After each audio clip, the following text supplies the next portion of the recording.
mewakili pemerintah Republik Indonesia menyampaikan keterangan. Terlebih rapat panitia kerja rancangan undang-undang TNI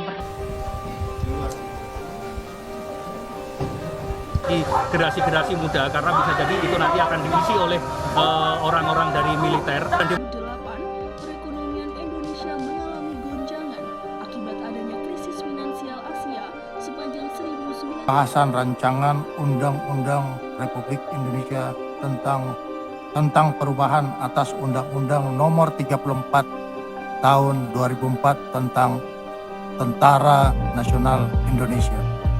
Ya, jadi aksi kami hari ini dari Gerakan Aktivis Mahasiswa itu terkait pembahasan RUU TNI yang dilakukan oleh Komisi 1 DPR RI hingga alumni. Dalam orasinya, pengunjuk rasa mendesak DPR menghentikan pembahasan revisi Undang-Undang TNI karena khawatir mengembalikan praktik difungsi ABRI yang bertentangan dengan semangat reformasi. Apa yang sebenarnya terjadi? Kenapa banyak pihak yang khawatir? Apakah ini akan mengubah wajah Indonesia selamanya? RUU ini bukan sekedar revisi biasa. Beberapa poin di dalamnya bisa mengubah dinamika kekuatan di negeri ini. Jika kita tidak berwaspada, perubahan ini dapat berdampak besar ke dalam kehidupan kita semua. Beberapa poin yang harus kita soroti dalam perubahan RUU TNI ini, di mana yang pertama, TNI bisa masuk ke dalam ranah sipil.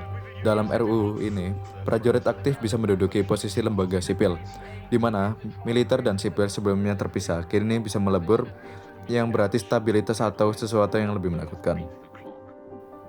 Poin yang kedua, peran yang semakin luas. TNI bisa semakin aktif di luar bidang pertahanan, termasuk dalam keamanan dalam negeri, ekonomi, bahkan urusan politik. Poin yang ketiga, minimnya pengawasan sipil. Dengan kewenangan yang semakin besar, siapa yang akan mengawasi? Jika aturan ini lolos tanpa kontrol yang jelas, maka kita bisa menghadapi masa depan yang berbeda daripada yang kita bayangkan. Banyak pihak yang mendukung dengan alasan keamanan nasional, tapi banyak juga yang takut kalau ini justru membuka pintu ke sesuatu yang lebih besar dan lebih gelap seperti di Orde Baru.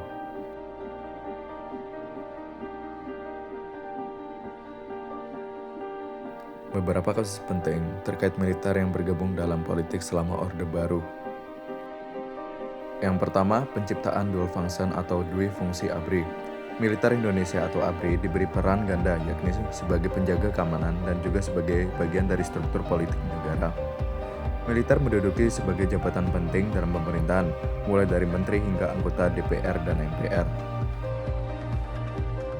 Yang kedua, pengaruh dalam pemilu dan pemilihan legislatif. Militer memiliki pengaruh besar dalam pemilihan umum dan legislatif, baik secara langsung maupun tidak langsung. Banyak anggota militer yang dilibatkan dalam lembaga legislatif dan eksekutif, seperti diangkat dalam anggota Dewan Perwakilan Rakyat atau DPR atau menjadi penjabat daerah. Yang ketiga, yaitu keterlibatan dalam penindasan politik. Militer juga berperan dalam menindas gerakan oposisi dan aktivis yang dianggap mengancam stabilitas pemerintahan Orde Baru. Salah satu contoh paling mencolok adalah peristiwa 1965 G30 SPKI yang digunakan sebagai salah satu alasan memperkuat pengaruh militer di Indonesia. Selain tindakan agresif militer terhadap demonstrasi atau oposisi, juga terjadi sepanjang era Orde Baru. Saya selalu ditanya, bolehkah militer itu berpolitik dan kepolisian berpolitik? No. Mau debat? Boleh.